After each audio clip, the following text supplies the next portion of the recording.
Bonjour à tous, alors je voudrais faire une petite introduction à cette vidéo. Je voudrais vous parler du mouvement en fait. Et, quand on fait une figurine, la première chose importante à faire, comme je vous l'ai dit la dernière fois, c'est d'avoir un bon filaire, un bon fil de fer, et de passer du temps à faire du fil de fer. Et le mouvement est très important, je vous montrerai un peu plus en détail. Par exemple là j'ai fait un autre, entre la production de la vidéo, il s'est passé un peu de temps et j'ai refait un fil de fer. J'en fais souvent en fait. Des fois je m'en sers pas, mais en fait il faut en faire plein. Voilà. Et puis à un moment donné en fait vous avez ce mouvement qui vous plaît et puis paf vous partez. Chacun fait chacun fait comme il peut, etc. Donc je vais vous montrer ça en un peu plus détaillé. Je voudrais aussi vous proposer quelque chose. Je suis parti pour faire toute une série de machins autour des Celtes, on va dire, ou des Gaulois, etc. En fonction de votre degré en historicité, vous les appelez comme vous voulez. Donc on va faire des trucs comme ça, je vais vous montrer comment j'y réfléchis, puis après je les fais, etc. Puis on peut peut-être même en parler, ça peut être sympa. Et par la suite, je voudrais vous proposer une série de guerriers celtes ou de druides, etc. Et éventuellement, si ça vous intéresse, vous proposer je sais pas, un Kickstarter, un truc comme ça, et en faire des tirages. Voilà. Merci et bonne vidéo, à bientôt.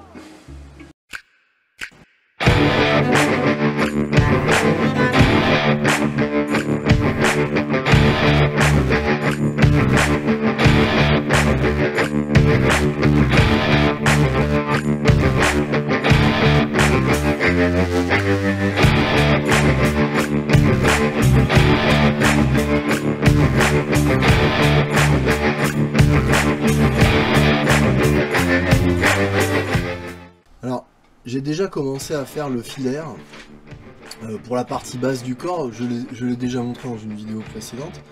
Là, je suis en train de faire les bras. Bon, faut faire attention un peu avec les bouchons, des fois on a tendance à se planter les fils dans les doigts, etc. Enfin bref, c'est la petite anecdote. Donc là, en fait, je suis parti pour... voilà, je voudrais créer un mouvement, donc c'est important d'avoir une bonne coordination des bras, des épaules, du bassin, hein, vous voyez. Et puis cette espèce de grand arc de cercle, moi je m'en sers, comme ça je peux positionner un peu mieux la partie en fait qui correspond aux épaules, aux bras, voilà. Donc là j'essaie de le positionner du mieux que je peux. Hein.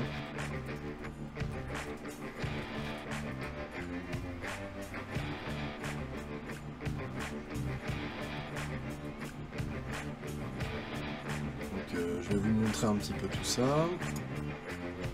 Ah, voilà. Et maintenant en fait, ce qui est important, c'est de venir bloquer tout ça. Parce qu'une fois que vous avez mis tout le filaire en place, il ne faut plus qu'il bouge. Donc on va le coller à la super glue. Il faut que les fils de fer soient collés entre eux et tout soit collé au bouchon. Hein, voilà. Et alors une fois qu'on a tout bloqué, qu'on a tout collé, etc. On vaut mieux attendre que ça sèche un peu. Et là après, on va venir garnir avec... Alors moi je garnis régulièrement en fait en utilisant juste de la green stuff. Certains font autrement. C'est un peu... Je vais à ce qui est le plus pratique. Et ensuite... ça dépend en fait de la température. Des fois en fait si j'utilise que de la green stuff, elle est trop dure. Donc des fois je la mélange avec du biscotti, hein, la pâte grise. Voilà. Donc là on va garnir toute la figurine, etc. Et en garnissant toute la figurine, on essaye de conserver le mouvement en fait sur le fil. Donc, vous allez voir au fur et à mesure que je fais ça, il ne s'agit pas non plus de trop garnir la figurine. Si on a garni trop de pattes, on va perdre l'espèce de mouvement qu'on a essayé de créer avec le filaire. Hein. Je vous retrouve à la fin de tout le procédé. A tout de suite.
filaire.